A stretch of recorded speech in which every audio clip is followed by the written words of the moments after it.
Hi, my name is Natasha Hicks and I am the Assistant Director here at and today I'm going to talk to you about what we call the 75% rule.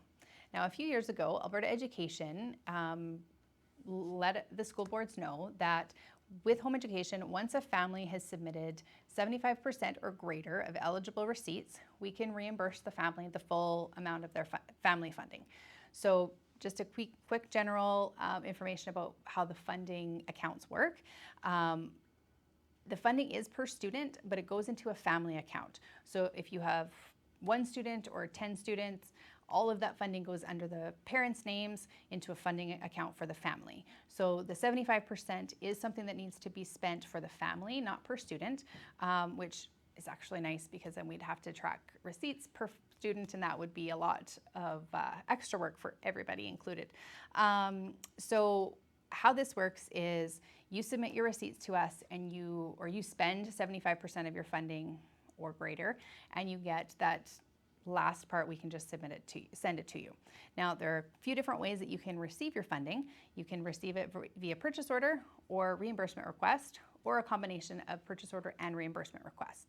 So the simplest way would be the reimbursement request in terms of the accounting side of it. So I'll kind of explain that for you first.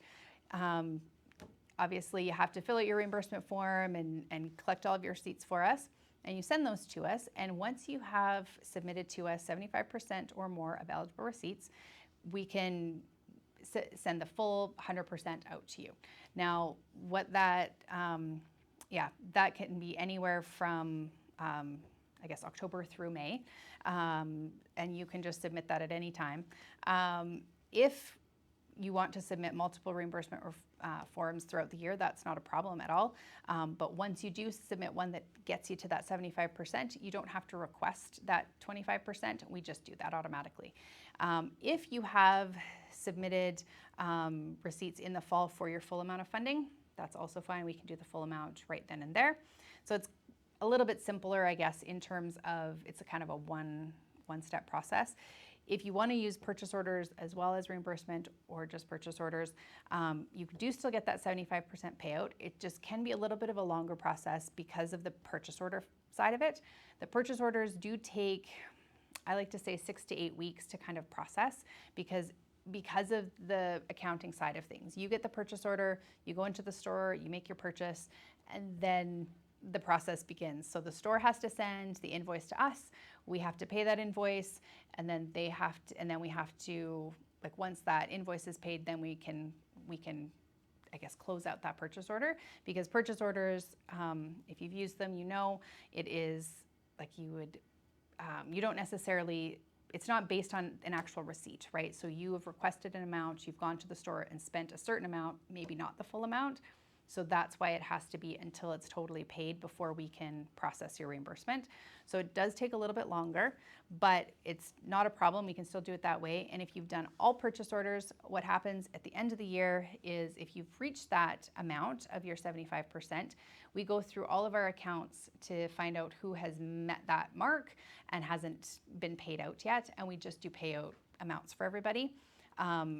If you know that you've used your amount with purchase orders and you'd like that payout done before the end of the year, usually what I recommend is just send us in some receipts for reimbursement, because that's where we're going to see your account.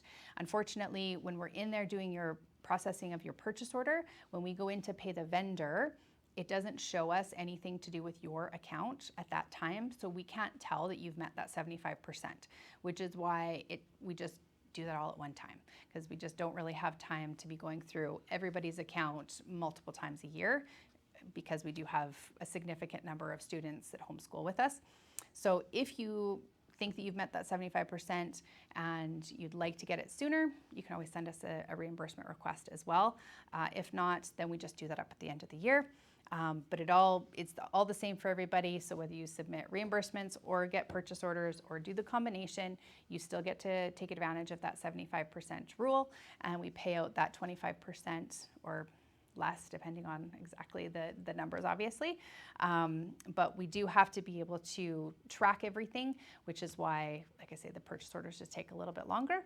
But yeah, once you spend your 75% or more on those eligible items, we can reimburse you the full amount. And Alberta Education, thankfully, they've given us that a little bit of freedom there, and we don't have to, ask you for tiny little receipts to kind of add up that extra little bit like we used to. So yeah, if you have any questions about any of this, you can just give us a call or email us at our finance email address. Again, if you're wondering if you're at that 75%, you can also find all of your funding information on your parent account in PowerSchool. But you can give us a call or send us an email to finance@the.ca, and we would be happy to answer all of your questions. Thank you. Have a great day.